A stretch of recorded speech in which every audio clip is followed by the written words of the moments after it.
what is going to happen for game number 2 here? Taipei Snipers going to start things off for the blue team, and Taipei Assassins on the purple side. That's right, so let's kind of take a look if any early level invades will come in. We saw in game number 1, the Azubu Taipei Snipers went for a cheeky late invade into the blue buff and managed to chase Dinter, who was on Nunu at that point in time, away. Will Taipei Snipers kind of taste their own medicine in game number 2, because now the Nunu jungle is being held onto by wins, and Nunu is one of those kind of junglers that you can somewhat easily bully out in the level 1 phases of the team fight, and having Gragas as well as Mundo in a team, that's going to allow you for a lot of early game, what do you call, checking potential from the barrels as well as the cleavers. Right, it's almost like Taipei Snipers, for the most part, they are the ones to kind of break the level 1 gameplay meta, because for a lot of teams now, they tend not to favor so much of the level 1 invades because of that reduced goal count that First Blood gives you. But in the sense, Taipei Snipers, they are still one of the few teams in GPL to favor that level 1 engage, as we saw in, that level 1 invade, as we saw in game number 1. But this time around, I think you're absolutely right. They have their worries, they have their thoughts into this, and in that sense, I don't think they are going to go for the invade now. Yeah, so I just want to point out something different that the supports are doing, because in game number 1, we actually saw Jay come in with a relic shield on his Leona, and this time he has opted for the Doran's Ring, a very similar start in what Mistake did in his game number 1 when he played Annie. And this time he's not playing Annie, decides not to go for maybe a Doran shield on the trash, but instead goes for the ancient coin for the additional gold income generation. Right, and in that sense, he should be using that ancient coin. Will be upgrading that to the Talisman of Protection soon to give that extra mobility that he needs, because just because on the side of Taipei Assassin, they have a lot of chasing potential. Coming in from Archie with the ultimate, the sadism, should be able to chase up to anyone. And then having Dinter as well with that Elise pick, with that result. It's such an effective initiation tool. So we'll be back into the lanes for this one. Archie will be able to pick up its own red buff, and Dinter now. What a fantastic play from the Azubu Taipei Assassin. A level 1, and they managed to take away 3 buffs from the map, passing Archie the red buff from that invade because their duo lane was at the bottom, and the Taipei Snipers actually suffered because Mistake as well as God JJ was sent to a lane swap, goes to the top lane, and they didn't have any sort of numbers advantage coming in. Right, and Taipei Snipers now, they want to react to what exactly happened. Actually, Taipei Assassins now, they are the ones to actually move with the lane swap here. So in that sense, it should give God JJ a little easier time in the top lane, because you know when you're facing up against Caitlyn as a Vayne player, you might suffer some early game engages, because it's rather difficult to trade with that long range. Yeah, that's right, and I think Azubu Taipei Assassins understood this lane matchup quite a bit more and predicted the fact that God JJ as well. Whoa, the death sentence will hit, and a nice flake coming in. The proc of the Silver Balls will come in and take Archie down to less than half HP, and as a Mundo, no matter how much regeneration you have at this point of time, another death sentence into Flay into Silver Balls combo will most likely take you down. Right, I like this movement coming in from Dinter as well as Jay. So whoa, Dinter actually the one coming in as well as Jay, and then we have the stun, the cleanse coming out from God JJ, and now Annie coming in from the sidelines wanting to get the stun in. So a roam all the way from the bottom lane all into the top from Jay here. Alright, so a little awkward moment for Jay there. He wanted to move in for the initiation, but it's not going to happen anytime soon. And if you look at the map at this point of time, you know, there's a lot of efforts for Wins to stay in the mid lane as well. Some more reminiscences of what happened in game number 1 for Taipei Assassins. So Taipei Snipers using their sister team strategy against this is so unlike how Taipei Assassins used to play.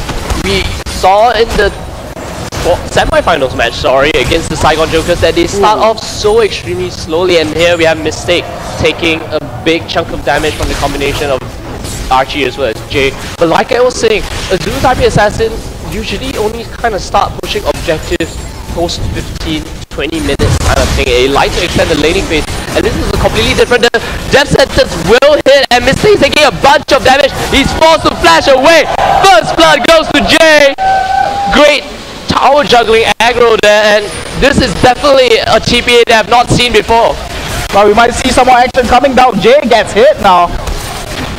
That's right, he's forced to flash away from that one. The Silver Bolt's prop will not hit. There's no ignite on that side of the map from the Azubu Taipei snipers at this point in time. And it does seem that Azubu Taipei assassins will be content to continue to push down this top lane outer turret. Right, and like you mentioned, it was a very awkward moment as well. And it's a very interesting moment for these three players on the side of Taipei Assassins to be moving into the top lane. It's almost like they have a lot of confidence in their ADCs here, because in game number 1 as well, we saw for a very long time that God JJ was just left up alone in the top lane to go up against Morning. So this time around, it's going to be BB that's the one who's going to have a solo 1v1 action. This is so dangerous. There we have the stun coming onto God JJ. Dinter comes in, the hook does come out to God JJ. And there we have the exhaust being put onto Dinter. Dinter taken down extremely low, mistake. And Win should be able to pick up the kill onto that one. Gibbs wins the kill, and God JJ manages to survive that sneaky little ambush that Jay was trying to plant towards them. I really like this play coming from the Azubu Taipei Assassins, despite of what just happened in the top lane. They trade 1-for-1 effectively there. And sending BB just to free farm against Zonda, having Caitlyn up against Shyvana. Shyvana's not going to do anything to you. Right, he can't do anything against that long-range sniper that Caitlyn is going to bring to the table here. And BB is farming very, very comfortably into this one, and bringing the hurt to Zonda as well, as we look at his health bar here. About half health down already. Now, we haven't really talked about the mid lane much, I just realized, because both O'Reilly as well as Morning it's very unlike game 1, because they didn't really they actually started out dueling each other in the early stages of the game, with Morning actually coming on top with the first blood. We saw that Gragas against Riven, but this time both of them playing conventional AP champion Ziggs against Gragas. They've decided to play quite passively and just farm up, get their items. They are even mirroring each other in terms of items here. Right, so in the sense, at this point of time, Taipei Assassins have a slight goal lead, 300 goal lead, not too much, but with all those little lane swaps coming around, it's going to start to show its effect. And that was exactly what happened in game number 1 as well, because Taipei Snipers decided to go for the lane swap. That's why for the first 20 minutes they were at the sitting back, and we might see a replication of what happens here, as Taipei Assassins, they are going for the dragon here. They should be able to take it with ease, but Wins is right around the corner with O'Reilly as well, so Taipei Assassins will decide to play this cautiously. And the buff rotations are up already at this point of time, so on the side of Azubu Taipei Snipers, both the red and the blue buff is actually up. Wow, nearly getting the death sentence down to Archie, even hinting that it's probably not going to do anything, because I don't think they want to dive a Mundo under the turret, especially since he will be about to hit level 6 very soon, so he will have the sadism up to give him that immense amount of health regen. So a good rotation by the Azubu Taipei Snipers and stalling out that dragon a little bit, and that Silver Bolt drop. Very good synergy coming in from both Mistake as well as God JJ. Mistake landing those death sentences and plays, allowing God JJ to pick up those auto attacks and proc the Silver Bolts. Right, speaking about God JJ as well, he has already went back to pick up some items of his own. Already has that Refresh Chapter as well as that Berserker Bridge, but a very close death sentence up in the top lane as well. So like I was mentioning, BB hasn't gone back to buy anything as well. So in that sense, his first back, he should be able to at least get one of the key components to whatever that he's building. Maybe like a BF sword or something like that. So that's something that we will have to look at. Interesting, Morning hasn't made that blue buff transfer, or at least Dinsa hasn't made that blue buff transfer to Morning yet. So that may be an opportune time. Whoa, we do actually have the death sentence coming. The play on the sidelines as well. Wins coming in the blood bar. Archie taken down very low. Will be forced to pump his sadism at this point of time. And in that moment, we do have BB as BB as well as Jay take down the bot lane outer turret. That has extended the goal lead of the Azubu Taipei Assassins to about 600 gold.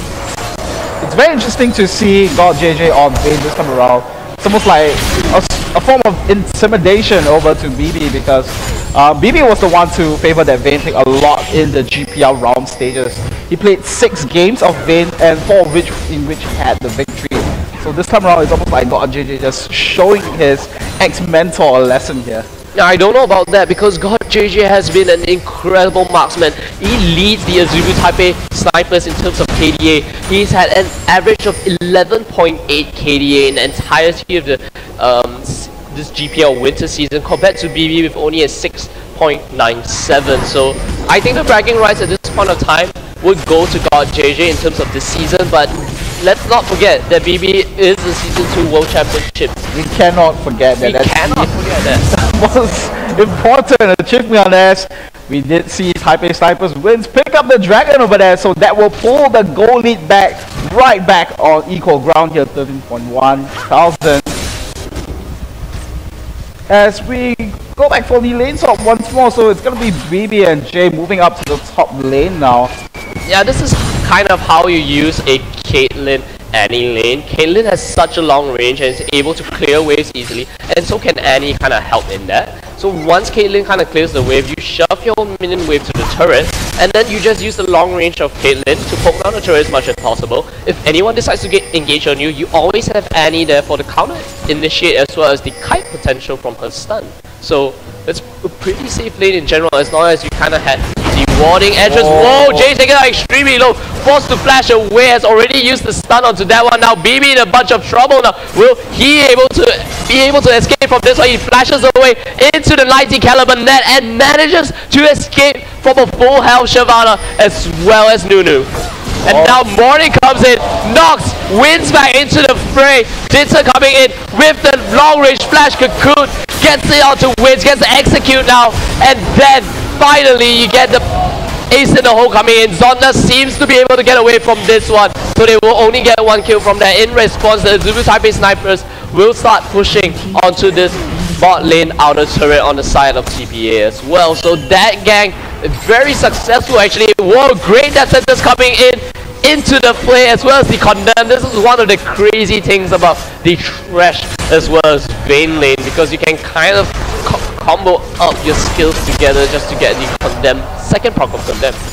Right, so very interesting interaction between Thrash and Vayne there, but you have to remember Archie still has his ultimate up, so he should be able to do well on his own, not to get caught out there, as we see Oro just shoving out the lane very aggressively there. And that was the story for game number 1 as well. Oro is a very aggressive laner in that perspective, and we got to see that show in the CS difference now. He's sitting at 119 CS as compared to Morning at 89 CS, but Morning did make some impact up in the top lane as well. Very timely roam with that 4-man engage, and that managed to bring them forward once again with that turret advantage. Oh, they really want to catch Jay out here, but Jay does have the Tibbers stun, does not have the flash up just yet though, so he can still possibly escape from that one. Zonda taken down extremely low. This seems like a deja vu. Wow, Zonda forcing, actually Morning forcing Zonda to use that Dragon's Descent to escape from that one, and Oreo just putting so much harass onto Dinter, taking him down to about 300 HP and just putting even more pressure onto the mid later. A great death sentence coming, and then the box getting popped. Jay will get the stun to God JJ, but the clans will come in. God JJ will survive that one. Jay taken down very low. The Ignite will be put on to wins, and now the Absolute Zero will barely get Jay into the ice ball range. Now Mistake as well as Winsing it out very low. Will BB be able to get a kill off this one? Yes, he does. Support for support trade in the bot lane, and not focusing down BB was a huge mistake in that game, and the fact that God JJ got taken down so low and nearly died and had to leave the fight was a key factor in Azubu Taipei Assassins trading 1-for-1 there. You had to take a look for the fact as well that Wins with that Consumers will manage to keep himself alive. So Mistake, even though with the flash, he just had to go down to the ace in the hole. You just can't avoid that. Look at what damage coming in from God JJ has decided to pick up. Triple dagger into the Bilgewater Cutlass. So that's gonna be the Blade of the Ruined King being picked up soon, and possibly even a Static Shift or a Zeal being picked up by God JJ here on his Vayne. He wants that multiple daggers, man. He just needs to stab TPA right in the heart there to try to get the win here. And there we have a dive onto Oriel. Oriel will be getting this chain CC down, but he managed to take the ride on the Dark Passage to escape. Dinter sorely out of position. And there we have the counter kill coming in from the Azubu Taipei snipers. Alright, so very good pickup there coming in from the snipers. They will be happy with that, so they will equalize the kill count here, 3-3. And the goal gap still very close as we see Wins meeting up with Archie here. Close at the Dragon Pit. Yeah, and there we have got JJ Split pushing the bot lane, actually managing to pick up that bot lane outer turret. They seem to want to collapse onto God JJ at this point in time, Mori making that deep rotation into the red side jungle. Or at least, sorry, the blue side jungle, the red, but meeting Wins in the process, and he's like, I don't care about you, Wins. All I want is this guy on Vayne. And there we have the combination coming in. Morning taking extremely low, forced to use the explosive cast defensively, and now the Timbers coming out. No stun, just that excessive amount of damage on Annie's ultimate at this point of time. Very dangerous moment for God JJ there, and fortunately for him, Morning didn't have the damage to burst him down right off the bat and managed to survive there as well. So BB doing his job as the AD carry of Siege, ace in the hole onto O'Reilly there, almost taking him out in the process.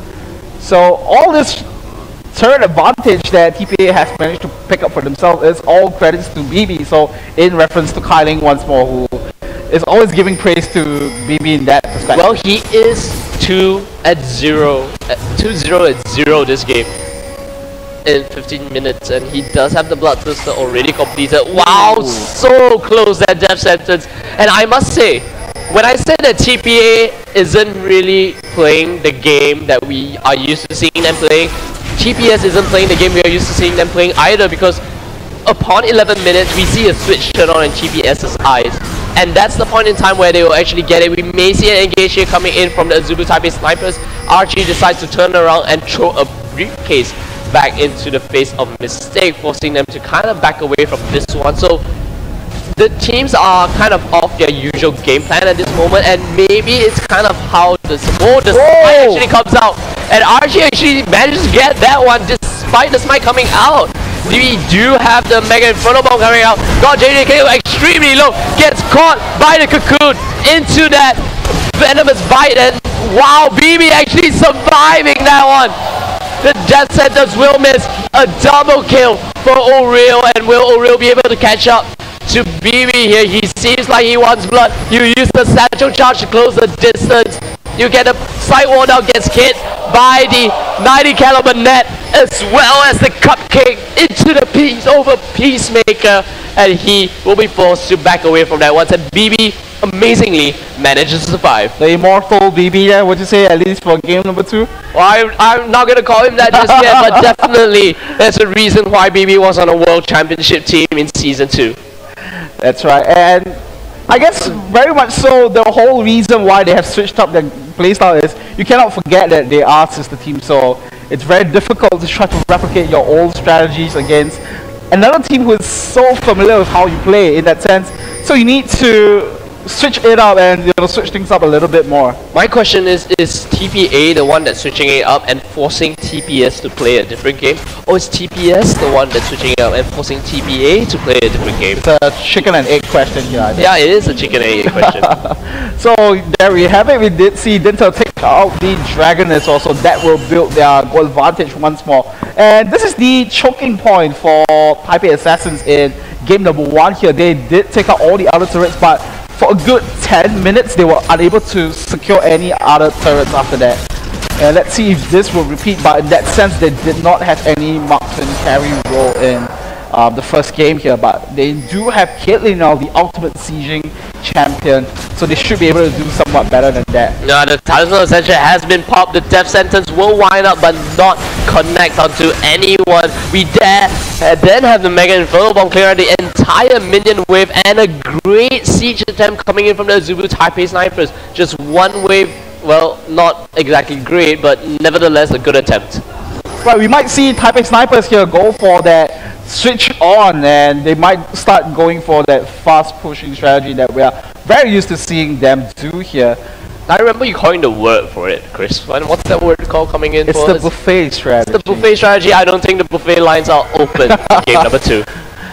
Maybe not yet, and in the sense it will take some time for God JJ to skill up. And speaking of which, Let's see if he actually gets condemned to the wall. Condemns TPA RG into the wall. This slow from the Absolute Zero comes in. Zonda decides to go in with the Dragons. This gets stunned under the turret. Takes a fantastic dark passage and rides the Lantern out to safety. And it does seem that with that blood ball onto God JJ, having the Blade of Ruin King, having that Berserker Greaves into the dagger, he would start to put quite a bit of damage onto him. Morning is onto the sidelines. We'll use the body slam.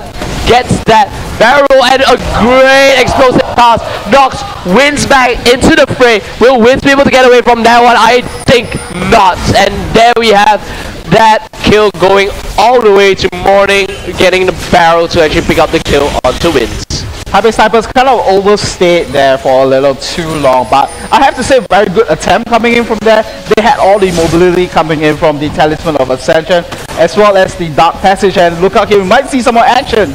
Yeah, that's right. They're gonna fight over this double goal. Wow, so close from the death sentence. They mistake actually trying to predict that BB will walk back slightly in hopes to connect the death sentence. He does have the exhaust and the box up, so if he lands a perfect death sentence into a play, can easily cut down the DPS on the Caitlyn, because the box is just gonna reduce your attack speed all the way to 99%.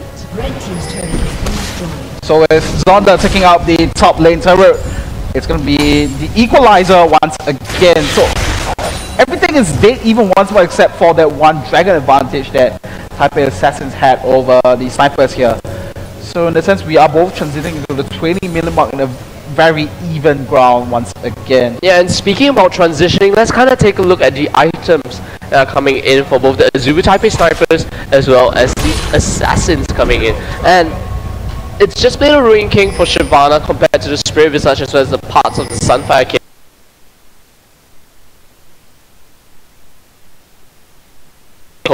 And it doesn't seem that Wins has any additional gold to get much more. He does pick up the Sightstone though, so that's going to give a little bit of a vision advantage onto Azubu Taipei Snipers when they need to, because I think it's a good call at this point of time for Wins to pick up the Sightstone, because we have mistake rushed the Talisman of Ascension, and that's kind of just making up for the things that you actually lack. Oreo actually taken out extremely low here, will not go down to that one, just throws out his spell rotation here, and they will seem to back off. So item wise, I think the teams are pretty even, except of course BB, who has already completed the Bloodthirster as well as the Static Shift. Right, and the other itemization perspective that I want to talk about is between Zonda as well as God JJ. I think it's a very good choice for them to both build up that Blade of the Ruin King early so that they can just duel and fight it out with Archie right from the start here, and all this percentage health damage that they are able to dish out should be able to help them deal with this very tanky Mundo up in the top lane. Yeah, I really like the choice of who buys the sweeper lens the moment you actually hit level 9 here, because the one that's been doing the most roaming on the side of Azubu Taipei Snipers has actually been Wins, and Nunu has been just visiting the lane and supporting as many people as possible. On the side of Azubu Taipei Assassins, on the other hand, we actually have Jay, the support Annie that's been roaming the most, and having the sweeper lens. We do actually have Oreo getting taken out extremely low, but will take a run down passage and a great death sentence into the box. Will actually knock Dinta as well as BB straight face first into it, and now RG will join with and teleport, and another great death sentence. God JJ amazingly still alive, and BB will be the first one to go down. How did he survive that one? Mistake, so barely alive. Oh my goodness.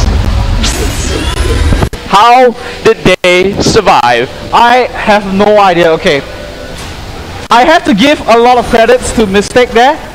He landed 2 clutch death sentences, keeping number 1 Oreo alive initially, and then got JJ alive. Right, speaking of which, we might see Wins in a little bit of trouble. He will flash out of the way, and not only were the death sentences on point, the dark passages as well. I think it's more than what my hands could count at this point in time. My fingers can count actually. And Dinta there will actually try to force Zonda away successfully, so he needs to alleviate some of the pressure up in the top lane and take away his Ripper.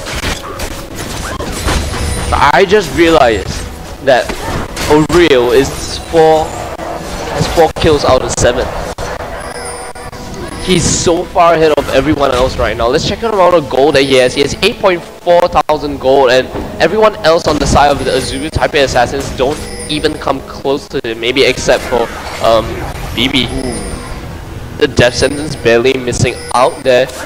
And here we have a little time here, and seems that both teams are posturing for the dragon attempt here. And let's kind of take a look at the vision control coming in from both sides.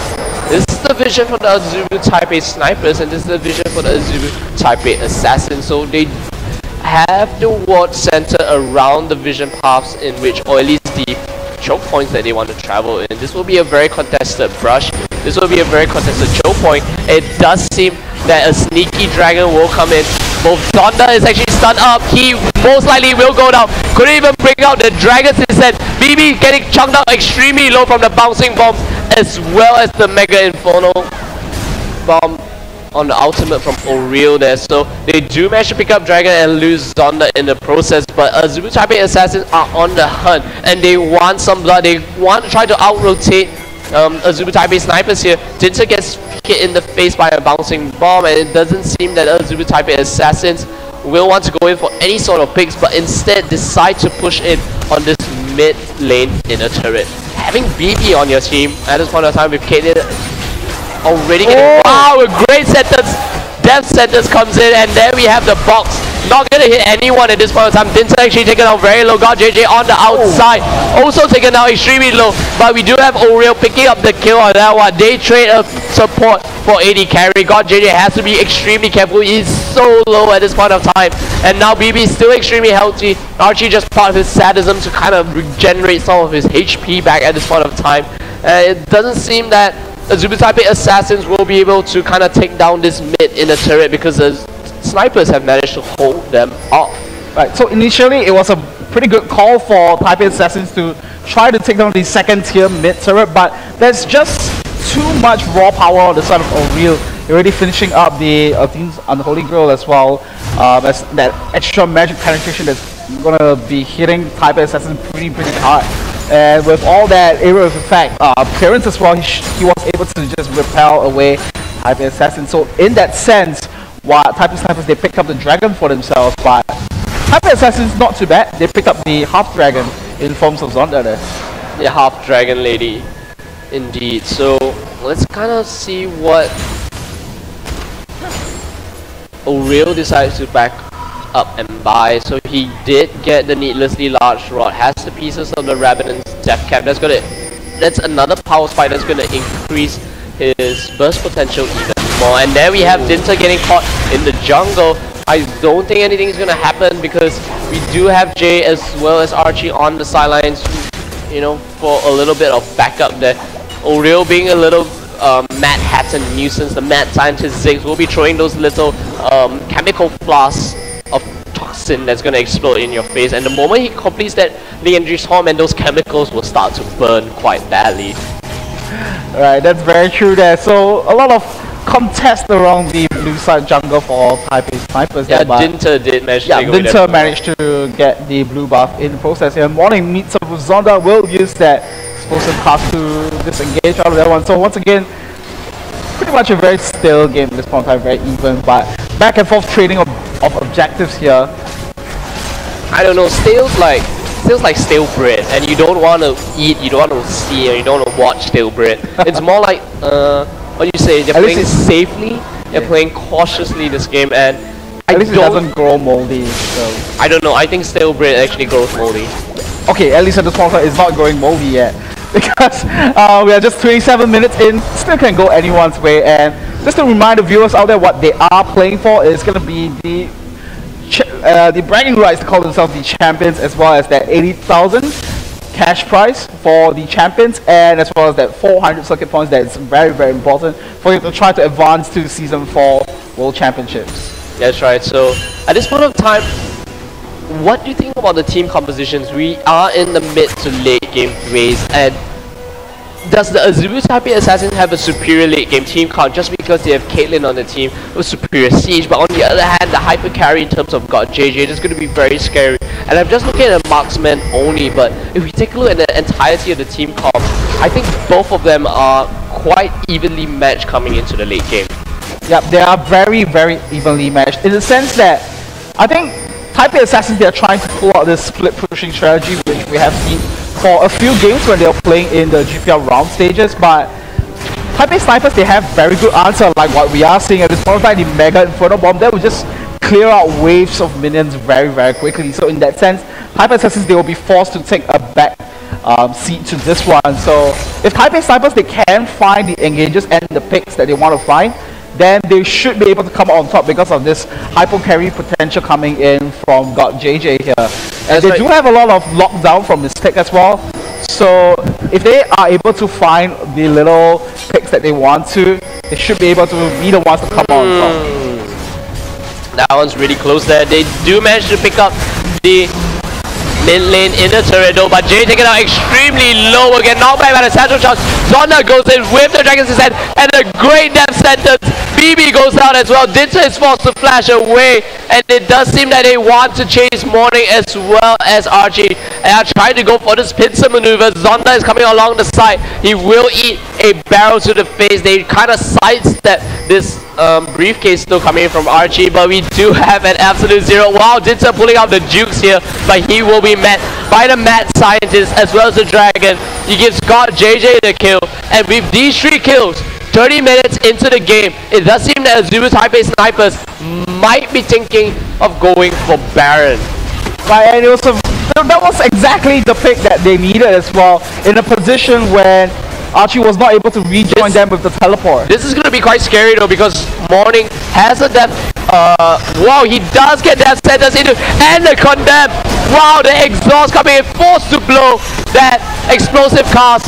They don't decide to go for Baron at this point of time, but look at God JJ hitting in from the sidelines. He's going unstoppable right now, and it does seem that they will kind of back off. Zonda going down very low, but great attempt from Morning as well as Archie to prevent Azubu Taipei Snipers from picking up that Baron. I was about to say, it's going to be very dangerous because Morning had his explosive cast up, and yes, the new news on that team, but you cannot underestimate the power spike or the burst potential of a fat Gragas. Right, but he is going to be trying to steal away the Baron from Wins there, and I have to say, from what we saw from game number 1, it's going to be quite difficult. I don't know. I mean, if anyone is actually to steal Baron from Wins, it's got to be Dinta, because I'm sure he studied Wins as his sister, or at least Wins on his sister team for so long, and if he's able to kind of pull off a smite steal underneath the nose of the King of Thieves himself, what does that make him? He might just want to dethrone Wins in that perspective. I don't know. I think I reclaim the king title. Could I say that Dinta assassinated Wins on the throne? That would be very appropriate. Yeah, I'm pretty sure it's very appropriate. So back into this game here. At least in the Baron attempt, what Taipei Assassins did was, not only did they stop the Baron, they traded 1 for 1 as well, so that's not too bad on their own end. Wow, look at that. Morning actually going in, forcing the Dragon's Descent out of Zonda here, so a little bit of a duel coming in from the mid laner from Assassins as well as the top laner from Snipers. So sweeping lens being picked up now by Mistake as well, because now he has already completed the Ruby Sightstone. So let's kind of take a check at where everyone is standing at this point of time. And we are hitting a point where everyone is switching up to the sweeping lens to contest for all this objective and vision control. Now we do have the Azubu Taipei Assassins kind of posturing for Baron. They want to get the vision control out. We don't have a lot of vision coming in from the Azubu Taipei Snipers at this point of time. This is a very dangerous brush because of the fact that, you know, it happened in game number 1. Azubu Taipei Snipers were the ones that were capping that lane, and now we do have the sadism being popped from Dr. Mundo, and they really want some. Ooh, wow, that's a very great synergy coming in from both Mistake as well as God JJ. God JJ that's stuck in there, put in a few auto attacks before saying, hey, I'm out, gonna take the Dark Passage. So I know something that some of the pro players have told me about the Trash Lantern, because if you actually stick a ward on top of where the Dark Passage is, it's going to force them to actually click on the pink ward, because the pink wards are now visible, so they can never click on the lantern, and every time they try to, they only auto attack the pink ward. That's a strategy and a sound advice from both, ladies and gentlemen. Might see that happen in solo queue later on. That's not advice from me. That's stuff I heard from pro players. Translated into advice then. Alright, sure. Dispensing advice in game number 2 here. Right, so despite the fact that Taipei Snipers, they are up in kills, but both teams still very equal on goal here, and we have to give the main credits to BB there, who has been pretty much out farming God JJ for the most part, but God JJ is hitting a stage where he's scaling up to be that hyper carry that we are all very fearful of.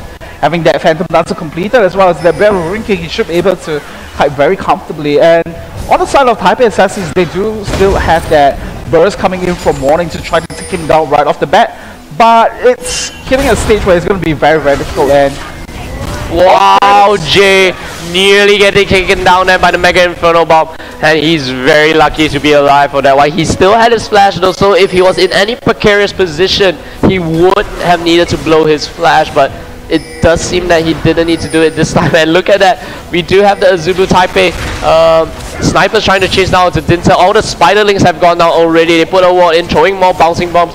BB will be there to try to deter them as much as possible away from Dinter. So here we have a little split push going on both the top laners. Once again, it's kind of the duel of fate by both of them, because you know, we saw in the intro video how they were trash talking each other and they just wanted to, you know, Zonda said that Archie can't really beat me in the top lane. Archie said, you know, Zonda can't really beat me in the top lane either. So I'm pretty sure both of them were quite even in game number 1 and they want to butt heads again in game number 2.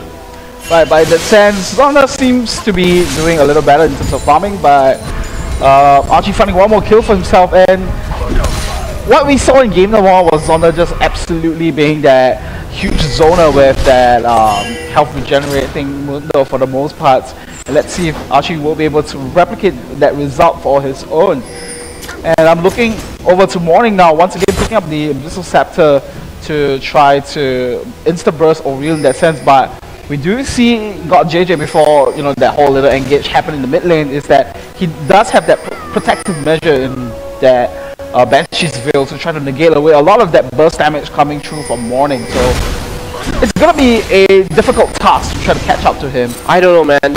Team comps are so similar outside of the 2 jungle picks coming in for this game. Wow, I actually missed the kill there in the mid lane with Jay just being completely destroyed by Oriel.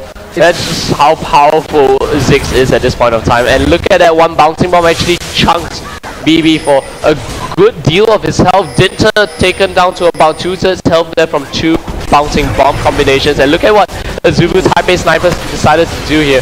You have actually Oriel kind of being zoned out. Oriel will be taken down here, and it's kind of gonna force. Oh, we do have the explosive cast going completely haywire, but it does continue the aggro onto Baron, and this is a very dangerous position. Wins does have the smite though. Wow, no, he's not gonna get it this time. Dinter keeps the Baron in his favor, and oh my goodness, what a dark passage, unable to save Wins. So God JJ now in a bunch of trouble.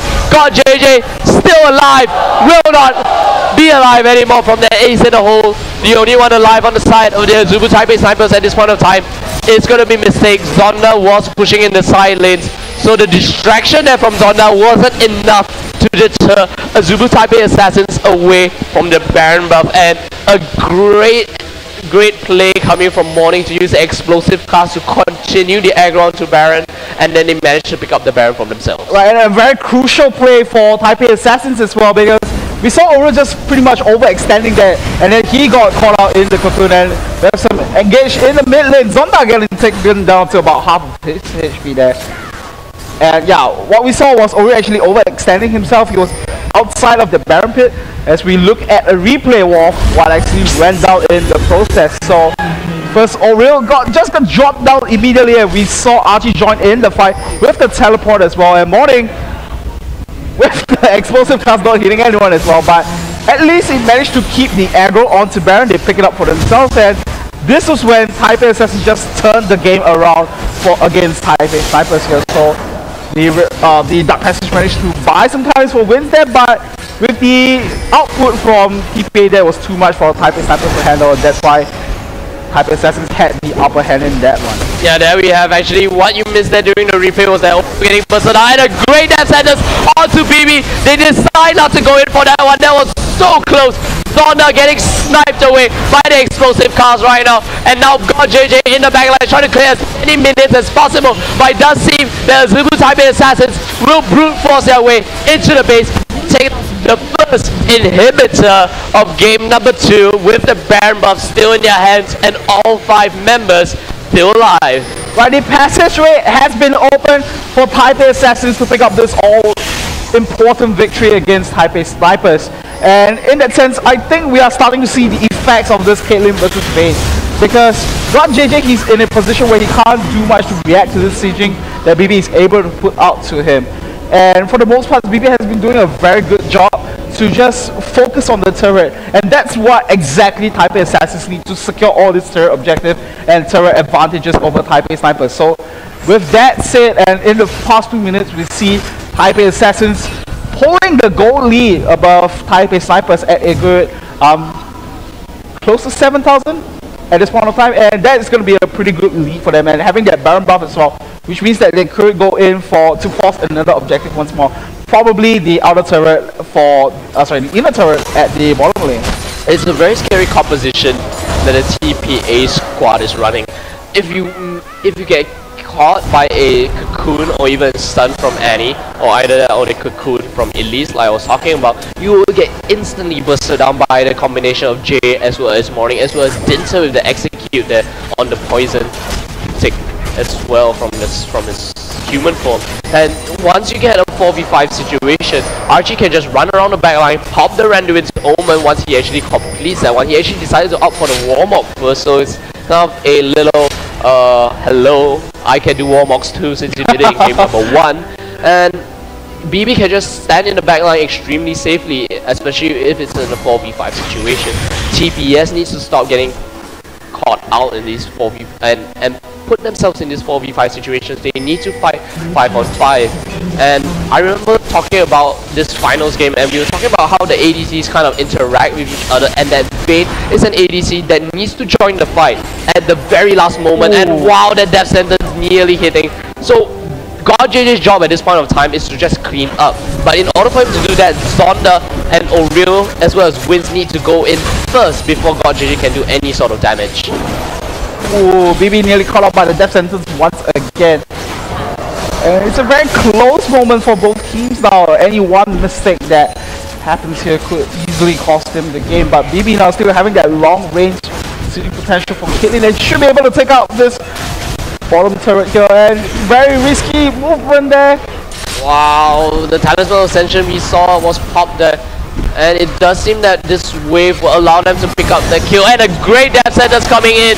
Dinter will be caught slightly out. The Iron Locket Solari will be popped. God JJ is actually on the backlines. He will instantly cleanse away the stuns, and this time we do have Mistake coming in. Slows down Archie using the box, and then we have Wins on the sidelines, and another great death sentence hooking on to Morning. Wins will try his best to kind of put it down, and then once again, this is third death sentence hit. How does Dinter survive this one? BB still at full health, so extremely dangerous.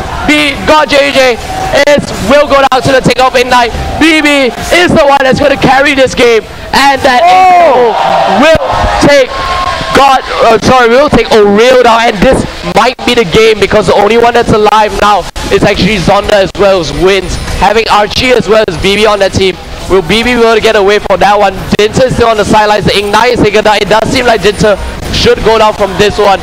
Zonda still wants to fight. BB is being caught out in the precarious position, but look at the amount of damage BB is doing.